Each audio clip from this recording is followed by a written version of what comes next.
కోటి దీపోత్సవ ప్రత్యేక కార్యక్రమానికి వీరికి స్వాగతం.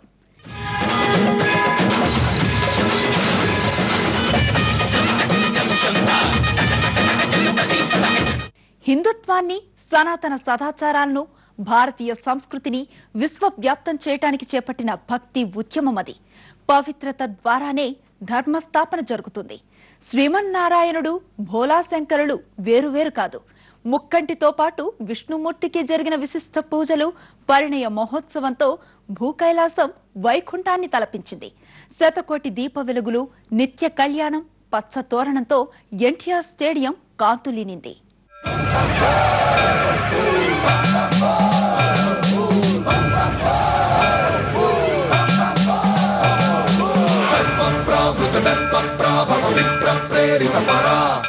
శైవ వైష్ణవ భేదం లేని అత్యున్నత మాసం కార్తీకం.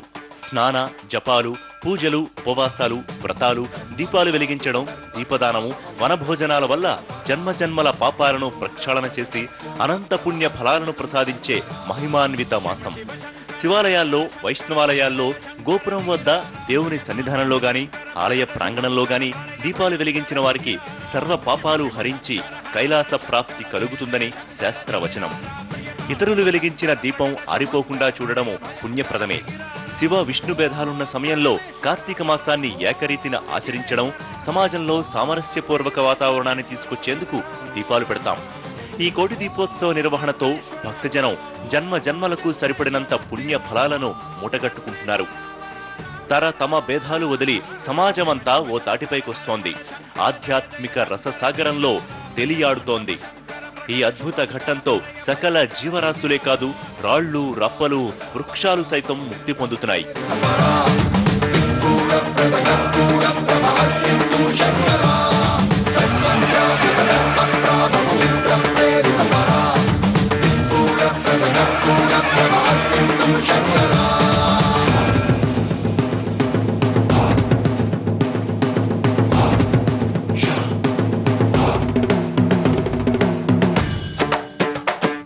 పార్వతీ పరమేశ్వరులతో పాటు 3 దివ్య వైష్ణవ క్షేత్రాల నుంచి తరలి వచ్చిన శ్రీమన్నారాయణుడు 3 స్వరూపాల్లో కోటి దీపోత్సవ వేదికపై సాక్షాత్కరించాడు. చందన చర్చితుడైన శ్రీ సింహాచలేశుడు, వరదాయకుడైన ద్వారకా తిరుమల శ్రీ వెంకటేశ్వరుడు, తిరుమల శ్రీ వెంకటేశ్వరుడు, కోరిన కోరికలు తీర్చే యాదగిరిగుట్ట లక్ష్మీ నృసింహస్వామి, ఆయా క్షేత్రాల నుంచి వచ్చిన అర్చక స్వాముల చేతుల మీదుగా భూకైలాసంలో పరిణయ మహోత్సవాన్ని అంగరంగ వైభవంగా జరిపించుకున్నారు. భక్త మహాశయులు తమ కరతాళ ధ్వనులు చేస్తూ ఆ కమనీయ ఘట్టాన్ని తిలకించారు.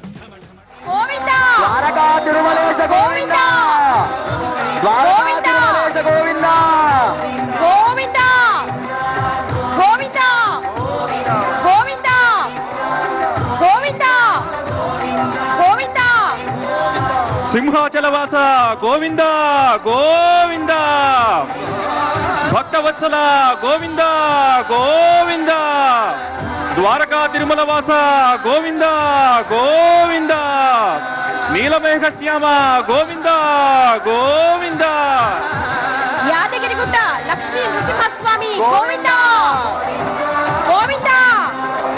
కేవలం గోవింద నామస్మరణే చేయాలి. గోవింద.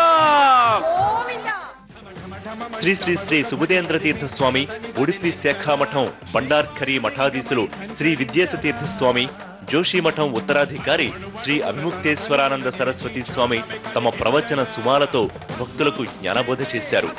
యథా స్నేహ అర్థాత్ తైలం దీపం ధృత్వా దీపముఖేన సర్వలోకస్య ఉపకారకః వర్తతే. తథా దీప త్వమపి మమ హృదయే జ్ఞానం స్థాపయ. యథా దీప, అత్ర దీప శబ్దస్య దీప అధిదేవత గ్రాహ్యः. దీప శబ్దేన దీపస్య అధిదేవత గ్రాహ్య. హే దీప, దీపదేవ, యథా త్వద్దీప धूम गंधम समाघ्राय गगने ये चरन्ति ते सर्वे पाविताः. तथैव त्वं विशेषेण भवता विशेषेण प्रज्वल सर्वलोक उपकारको भव इति अस्य श्लोकस्य अर्थः। कार्तिके मासे विशेषतः भगवतः विष्णवे दीपप्रज्वालनं कर्तव्यं। मेरु मंदर मात्रेण कृता पापस्य राशयः दह्यन्ते नात्र संदेहः। दीपदानेन कार्तिके यथा मेरु पर्वत मंदर पर्वत वत बृहत् पापराशिं कार्तिके दीपदानेन विनश्यति। अतः कार्तिक मासे विशेषतः दीपोत्सवः अस्माभिः कर्तव्यः। तत्र एकः पौराणिकश्लोकः वर्तते। विशेषतः दीपोत्सवं यः कुरुते सर्वाभीष्टफलप्रदः वर्धन्ते तस्य सततं ज्ञानसौभाग्यसम्पदः। कार्तिक मासे विशेषतः दीपोत्सवं ये आचरन्ति भगवतः प्रीत्यर्थं तेषां सततं ज्ञानस्य अभिवृद्धिः सौभाग्यस्य अभिवृद्धिः संपदश्च अभिवृद्धिर्भवति। विशेषतः ఈ భాగ్యనగరంలో మన సనాతన హైందవ సంస్కృతిని చాటి చెప్పే విధంగా విశేషమైనటువంటి ఈ కోటి దీపోత్సవ కార్యక్రమాన్ని భక్తి టీవీ తరపున కొన్ని సంవత్సరాలుగా దీని వ్యవస్థాపకులైనటువంటి నరేంద్ర చౌదరి దంపతులు మరియు వారి సమస్త అధికారి బృందం అంతా చాలా చక్కగా ఈ కోటి దీపోత్సవ కార్యక్రమాన్ని నిర్వహించడం చాలా గర్వించదగినటువంటి సంగతిగా మేము భావిస్తున్నాం. ఈ కార్యక్రమాన్ని చూస్తే మనకు మాఘ కావ్యంలో మాఘ కవి ఒక సన్నివేశాన్ని చాలా సుందరంగా చిత్రించారు. ఆ సన్నివేశం మాకు గుర్తొస్తుంది. ఏంటంటే కృష్ణ భగవానుడు ఆయన విశ్రాంతిలో ఉన్నప్పుడు నారద మహర్షులు కృష్ణ భగవాను దగ్గర మంత్రాలోచన కోసం రావటం, అప్పుడు వారి ఆగమనంతో శ్రీ కృష్ణ భగవానుకి కలిగినటువంటి అమితానందాన్ని కవి చాలా చక్కగా వర్ణిస్తాడు. యుగాంతకాల ప్రతిదాత్మ సంస్థిత ఇది. అప్పుడు శ్రీ కృష్ణ భగవానుడు నారద మహర్షులను చూసి చాలా సంతోషించి ఒక మాట చెప్తాడు. అయ్యా నారద మహర్షి, ప్రళయకాలంలో నా ఉదరంలో చతుర్దశ భువనాలను ఉంచుకోవడానికి నాకు స్థలం ఉంది. ఈ సమయంలో నీ రాకతో నాకు కలిగినటువంటి ఆనందాన్ని నా కడుపులో దాచుకోవడానికి నాకు స్థలం లేదు అని చాలా మిక్కిలి సంతోషాన్ని వ్యక్తపరుస్తాడు. అంటే ఆయన రాకతో తన భక్తుడైనటువంటి తన నామ సంకీర్తనను నిరంతరంగా ముల్లోకాలలో ప్రచారం చేసేటువంటి ఆ నారద మహర్షి ఆగమనంతో భగవాన్ శ్రీకృష్ణుడికి కలిగినటువంటి ఆనందాన్ని కవి చాలా చక్కగా వర్ణించాడు. ప్రస్తుతం నాకు కూడా ఈ యొక్క నాస్తిక భూయిష్టమైనటువంటి సందర్భంలో మన సనాతనమైనటువంటి హిందూ సంస్కృతిని పునరుత్థానపరిచే విధంగా, చాటి చెప్పే విధంగా, దృఢపరిచే విధంగా మన చౌదరి గారు ఈ యొక్క కార్యక్రమాన్ని చాలా చక్కగా నిర్వహించడం అనేటువంటిది మాకు అమితానందాన్ని కల్పించింది అనేటువంటి సంగతిని ఈ సందర్భంలో మనం తెలియపరుస్తున్నాం సభాముఖంగా. అన్ని పాపాలకు పరిహారమైనటువంటిది ఏంటంటే ముఖ్యంగా భగవన్ నామ సంకీర్తన. నామ్నోస్తి యావతీ శక్తి పాప నిర్వహణే హరేహే అన్నారు. భగవన్నామ సంకీర్తనకు ఎలాంటి పాప పరిహారకత్వ శక్తి ఉన్నదో అంత పాపాలను మనం చేయలేము అంటున్నారు. భగవన్నామ సంకీర్తన చాలా చక్కగా భక్తి శ్రద్ధలతో అందరూ కూడా ఈ భగవన్నామ సంకీర్తనను ఆబాల వృద్ధులు స్త్రీ పురుషులు అందరూ కూడా భక్తి భావంతో ఆ భగవన్నామ సంకీర్తనను చాలా చక్కగా గావించారు. దీంతో మన పాపాలన్నీ పరిహారమైనట్టు మనం తప్పకుండా భావించవచ్చు. ఇకపోతే దీపదానేన విప్రేంద్ర నపునర్జాయతే భువి అన్నారు. ఈ దీపం మనం వెలిగిస్తే మనకేం కలుగుతుంది అంటే వెలుతురు వస్తుంది, అంతేకాదండి.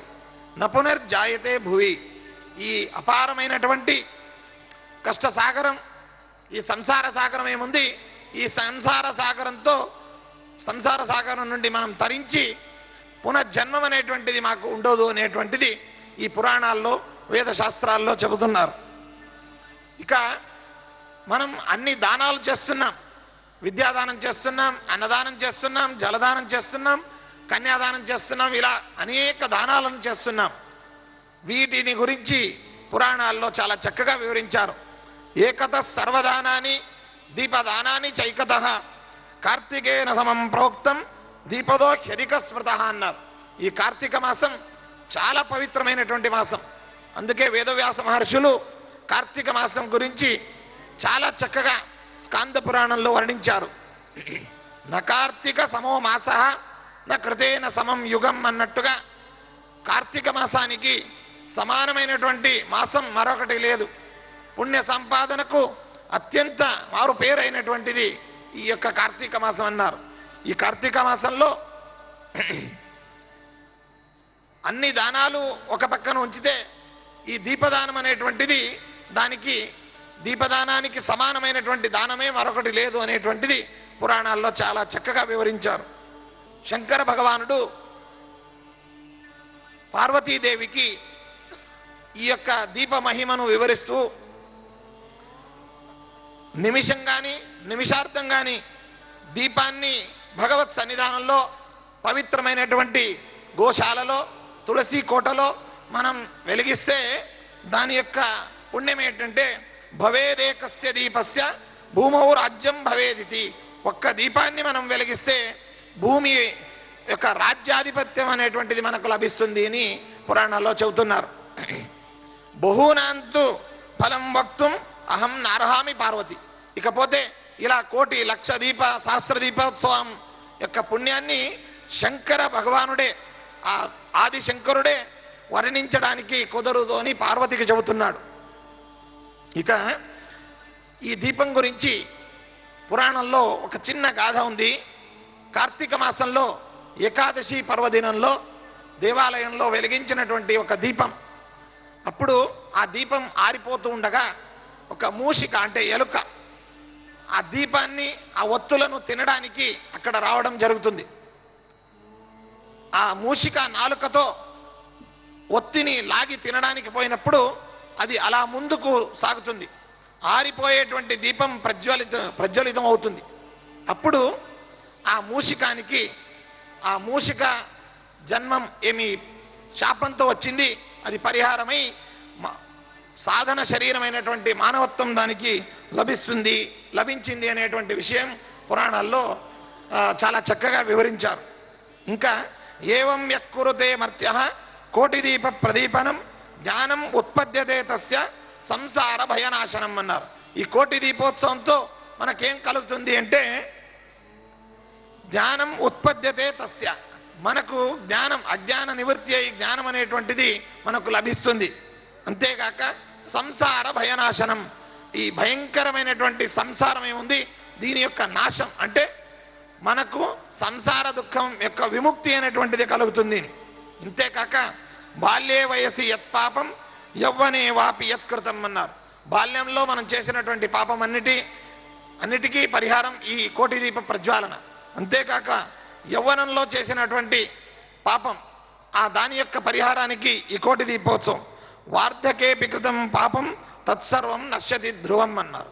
వార్ధక్యంలో చేసినటువంటి పాపం ఈ కోటి దీపోత్సవం కార్యక్రమంతో పరిహారం అవుతుంది అని పురాణాల్లో చాలా చక్కగా వివరించారు. गंगा जी के तट पर जो 84 घाट हैं, उन घाटों पर देव दीपावली का बहुत बड़ा उत्सव मनाया जाता है. కాశీలో గంగా తీరాన ఉన్న 84 స్నాన ఘట్టాలలో దీపావళి మహోత్సవం వైభవంగా జరుగుతూ ఉంటుంది. उस दीपावली महोत्सव देव दीपावली महोत्सव में लाखों दीपक प्रकट किए जाते हैं. इस बार 51 लाख दीप वहां पर प्रकट किए गए। ఆ దీపావళి మహోత్సవంలో అక్కడ లక్షలాది దీపాలు వెలిగించబడతాయి. ఈసారి 51 లక్షల దీపాలు అక్కడ వెలిగించబడ్డాయి. हम लोग सोच रहे थे कि ये बहुत बड़ी संख्या है, इससे अधिक दीपक और कौन प्रकट कर सकता है। ఇదే చాలా పెద్ద సంఖ్య, ఇక ఇంతకు మించిన దీపాలని ఎవరు వెలిగించగలరు అని మేము అనుకుంటూ ఉన్నాం. इस संसार में किसी का अभिमान भगवान ने रहने दिया नहीं है। ఈ ప్రపంచంలో భగవంతుడు ఎవ్వరి అహంకారాన్ని నిలపలేదు. उत्तर दिशा के 51 लाख दीप प्रकट करके अपने आप को बहुत बड़ा समझने वालों को भाग्य नगरी के आप लोगों ने आईना दिखा दिया है 1 करोड़ दीप प्रकट कर करके। ఉత్తర భారతదేశంలో 51 లక్షల దీపాలు వెలిగించి తమను తాము గొప్పగా భావిస్తున్న వారందరికీ భాగ్యనగరానికి చెందిన మీరందరూ కోటి దీపాలు వెలిగించి మీ వైభవాన్ని చాటారు. कि सनातन धर्म की विशेषता यही है कि यहाँ पर कम से कम खर्चे में भी भगवान प्रसन्न हो जाते हैं और बहुत बड़ा आयोजन करने के बाद भी कुछ न कुछ कमी रह जाती है। సనాతన ధర్మానికి ఉన్న వైశిష్ట్యం ఏమిటంటే ఇక్కడ అతి తక్కువ ఖర్చుతో కూడా భగవంతుడు సాక్షాత్కరించగలడు. అలాగే ఎంతో వైభవోపేతంగా చేయబడిన కార్యక్రమాలలో కూడా ఏదో ఒక లోపం ఉండవచ్చు. तुलसी दल मात्रेण जलस्य चुलुकेन च विक्रीणीते समात्मानम भक्तेभ्यो भक्त वत्सलः। कहा जाता है कि एक तुलसी के दल मात्र से और एक चुल्लू जल मात्र से भगवान अपने आप को बेचने के लिए भक्त के पास आकर के खड़े हो जाते हैं। కేవలం ఒక తులసి దళంతోనూ దోసిటిలోని నీటితోనూ భగవంతుడు తనకు తానుగా అమ్ముడుపోవడానికి సిద్ధపడతాడు. ఇక్కడ सनातन धर्म इसीलिए नमन योग्य है क्योंकि गरीब से गरीब आदमी भगवान की पूजा करके उनका आशीर्वाद प्राप्त कर सकता है और जिसके पास धन का मद है वो अपने धन को कितना भी प्रदर्शित कर दे कोई न कोई कमी रह जाती है और अंत में हाथ जोड़ करके कहना पड़ता है यन्नूनमधिकं कृतं तत्सर्वं क्षम्यतां देव। సనాతన ధర్మంలో ఉన్న వైశిష్ట్యం ఏమిటంటే అత్యంత ధనహీనుడు కూడా తన ప్రయత్నంతో భగవంతుణ్ణి సాక్షాత్కరించుకోగలుగుతాడు. ఎంతో ధనవంతుడైనా కూడా తను ఎంతో వైభవోపేతమైన కార్యక్రమాన్ని చేసినప్పటికీ దానిలో ఏదన్నా లోపం ఉండడంతో చివరిగా తాను ప్రార్థించవలసి ఉంటుంది. నేను చేసిన ఈ పనిలో ఏమైనా లోపాలు జరిగి ఉంటే వాటిని మన్నించు అని ప్రార్థించవలసి ఉంటుంది. సకల నిష్కళ రూపుడైన ఈశ్వరుడు ఏ రూపాన్నైనా ధరించగలడు. లోక కళ్యాణార్థం ఆయన విష్ణు స్వరూపాన్ని కూడా ధరిస్తాడు. ఇద్దరూ వేర్వేరు కాదన్న భారతీయ సంస్కృతిలోని పరమార్థాన్ని ఆచరణాత్మకంగా భక్తి ఎన్టీవీ గ్రూపు చూపించిందని ప్రవచనకర్త మల్లా ప్రగడ శ్రీమన్నారాయణమూర్తి భక్తులకు ఉద్బోధించారు. కార్తీక మాసం అటు పరమేశ్వరుడికి ఇటు శ్రీ మహావిష్ణువునకు కూడా సంబంధించిన మాసం కావడంతో ఇలాంటి కార్యక్రమాలు రూపకల్పన చేసి సనాతన భారతీయ ధర్మంలో దాగిన ఆంతర్యాన్ని ఆచరణ రూపంగా అందించాలని భక్తి టీవీ భావిస్తోంది. చాలా ఆశ్చర్యకరమైన విషయం మనకు కనిపిస్తుంది. పరమేశ్వరుడి రూపం ఏమిటి అంటే ఆయనకు సకలారూపం నిష్కళారూపం 2 రూపాలు ఉన్నాయని చెప్పారు. సకలారూపం అంటే జటాజూటం, ఆ పైన గంగ, ఆ జటాజూటంలో ఒక నెలవంక, చేత ఒక త్రిశూలం, మెడలో సర్పహారాలు, ఇలా ఉన్న విగ్రహ రూపంగా కనిపించే స్వరూపం. నిష్కళ రూపం అన్నప్పుడు ఆది ఎక్కడో అంతమెక్కడో తెలియని వృత్త ఆకారంగా కనిపించే లింగస్వరూపం. అంటే పరమేశ్వరుడు ఏ రూపాన్నైనా ధరించగలడు అన్నమాట. అలా ఎన్నో రూపాలను ధరించే పరమేశ్వరుడు అప్పుడప్పుడు విష్ణు స్వరూపాన్ని కూడా ధరిస్తాడన్నమాట. అందువల్ల విష్ణువుగా కనపడుతున్నది, పరమేశ్వరుడుగా కనపడుతున్నది ఇద్దరు వేర్వేరు దేవతలు కాదన్న భారతీయ సంస్కృతిలోని పరమార్థాన్ని ఆచరణాత్మకంగా ఇక్కడ నిర్వహించాలని సంకల్పించారు శ్రీ నరేంద్ర చౌదరి గారు, శ్రీమతి రమాదేవి గారు. అందువల్ల కాబోలు ఇక్కడ ఈనాడు విష్ణు క్షేత్రాల నుంచి దిగివచ్చిన దివ్యమూర్తులకు ఈనాడు ముచ్చటగా 3 దివ్యమూర్తులకు కళ్యాణం నిర్వహిస్తున్నారు. ఇది దేశం గర్వించదగ్గ ఆధ్యాత్మిక సమాగమం. కోటి దీపోత్సవంలో వేవేల దీపాలతో భక్త మహాశయులు ఆ పరమ శివుడికి యజ్ఞ కుసుమాలు సమర్పించారు. దీపాలు కావవి కోటి యజ్ఞాలు. ఇసుక వేస్తే రాలనంత మంది జనం అందుకుంటోన్న కోటి యాగాల ఫలాలు.